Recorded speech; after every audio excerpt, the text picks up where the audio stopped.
Would you like your tango walk to be more elegant, more beautiful, more connected?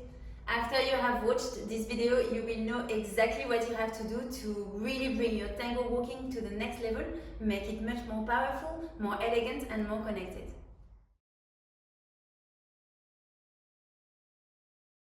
Hi, we are Pablo and Anne from Tango Space, where we help men and women in London to move better, express themselves, dance elegantly and meet friendly people with our tango lessons.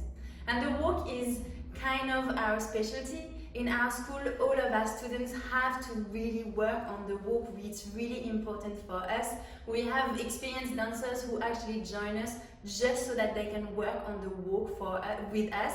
It's so important. We really want our students to be absolutely top-notch at it, and we want to help you today. What you want to remember is that the walk is very important in tango, and it's not something for beginners. It's something that at any stage of your tango journey you will keep improving and make it more elegant and more sophisticated. In fact, it's really the way that experienced dancers show off the quality of their dancing. Before we get started, we'd like to tell you about a special opportunity. Coming up in the next few weeks, we are organizing 3 webinars where we are going to be sharing our 3 secrets to becoming a more confident tango dancer. Don't hesitate to join us. We will share a lot of different ways to approach your tango practice so it's better and more efficient. I will put the link in the comments below and make sure you join us. Tip number 1 is to push the floor. Yes, if you want to make your walk more powerful and more elegant, it's very important to use the floor when you walk. So what we don't want to do is to go with a free leg. We want to go with a supporting leg, yes? With the leg that has the weight. What we are going to do is to open the toes, to feel the contact with the ground and use the floor. So I'm going to take the floor and I'm going to push the floor to project the steps. And it's the same for the followers, so you don't want to start the movement from your free leg. Actually, what happens is that as soon as you feel the information from your leader that he wants you to take a step, the movement starts from your free leg, so you're going to be from your supporting leg. So you are going to be pushing the floor, and the free leg is going to move as a consequence of the fact that you have been pushing the floor from your supporting leg. Tip number 2 is to add suspension in the walk. What we mean with this of adding suspension, it means that when we walk, you want to start thinking in 3 moments in the step. Yes, in the journey of the step, we want to think in 3 moments. In the moment that we are in our axis, the moment that we are pushing the floor, so it's A, B in the middle, and C when we transfer the axis again. So usually when you are a beginner, you learn to go from A to B, yes, from one axis to the next axis. So what we want to add now, if you want to make your walk with more suspension and a bit more precise, is to start thinking in 3 moments, in A, B, C. Yes, so A when you are in this axis, B when you are in the middle, and C when you transfer fully the weight to the other leg. And it's the same for the followers. We really want to have that. It's going to help you offer an embrace that is always connected to your partner instead of him feeling that you are disconnecting from him when you are landing. So we go with them A, then B, and we are with the weight a little bit across both legs. As soon as we start receiving weight on the new supporting leg, so the back leg, we really want to make it active. Use it to push the floor towards our partner, so we really stay connected, and slowly transfer the weight gradually using all of the foot. So not going straight away into the heels, really using all of the foot to transfer your weight. So that moment in the transition, yes, has to be a place that is calm and you are connected with your partner. So leaders stay with your partner and give this intention of suspension, yeah? Because if you just send her as normal walk, she will carry on walking. So what you want is to suggest this suspension with the upper body as well, and to suspend her in the middle and then transfer her weight after that.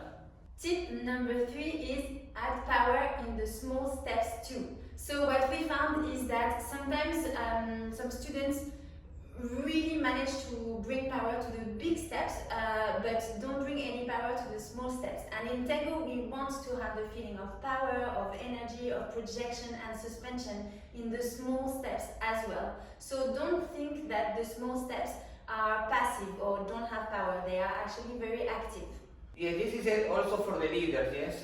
When we would do small steps, we want still keep using the floor, still keep stretching our legs, yes. Even if we don't project, we want to have a lot of power and energy in the walk. Followers, be careful because sometimes we see followers take small steps by bending the knees, thinking that because it's a small step we can just go like this. Actually no, you want to keep your legs straight, really active, pushing the floor towards your partner. So not here, but here. It's the same size of steps, but it's much more active. Tip number 4 is to control the landing. Eh? How you arrive to the next axis after the step. This is very important because we will not want to have a lot of power if the resolution, if the way that you are going to land, the way that you are going to arrive to the next step is not going to feel good. So what we want is to be in control and to land very soft and very calm, even though we are taking a lot of power in the steps.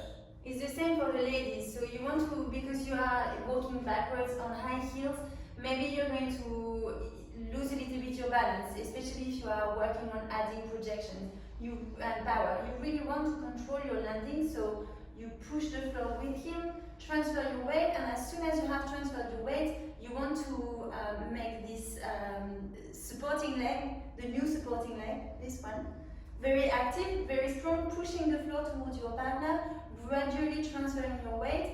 Be careful, if you let the weight of your body go a little bit in the outside or in the inside, you are going to fall in your landing. So you want to really make sure the weight of your body is in the middle of your foot. And then you slowly collect the free leg. Tip number 5, and this one is specific for the ladies, remember not to land on your heel. So here is what we mean by this. When you take a back step with your partner, often the temptation is to go boom into the heel because it's more stable, it's our place of stability in real life. Actually what you want to do when you are dancing is the opposite. If you do that, go into the heel, you are going to lose the connection with your partner, it's going to feel a little bit uncomfortable. What you want actually is to transfer the weight, but maybe you put a little bit of weight on the heel, but most of your body, most of the weight of your body is a little bit forward towards your partner with your intention forward. You don't want to go here, you want to stay towards him when you are landing, even as you are pushing the floor to collect your free leg. So the idea is that when we step, we want to take the space. We want to have in our mind the idea of taking the space instead of falling into the step. And it's the same for the leaders, yeah? Because sometimes we go boom and we fall in that step. What we want is to take the space, yes? Like to take the floor with your foot. At your level, remember that these small details in the walk are going to make a big difference. Yes? It's something that you have to work. Little by little, start adding more suspension, more control in the walk. That will make a big difference. Yeah, and it's a fascinating journey to work on the walk. If you want to go deeper with us, don't forget to join us to the free webinar that we are organizing in the next 2 weeks. We will look into the 3 secrets that have helped our students become more confident dancers. These are more a way of approaching tango work and tango practice that is different from what most people do. We will share the most common tango mistake that we see people do and why sometimes practicing less is actually more efficient. I will put the link in the comments below and in the description box. Make sure that you sign up and join us. It's coming up very soon. We really hope that you join us. Yes, and if you like this video, please like it, give it a thumbs up, and share it with your friends if you think it's going to be helpful. If you're on YouTube, don't forget to subscribe to our channel. We share weekly video tips to help make your dancing more connected, more beautiful, more elegant, more playful, and especially... Please keep learning and keep sharing your dancing, because the world of tango needs your embrace. Yes, definitely. Thank you so much for watching, and we look forward to seeing you in the next video. Bye. Bye.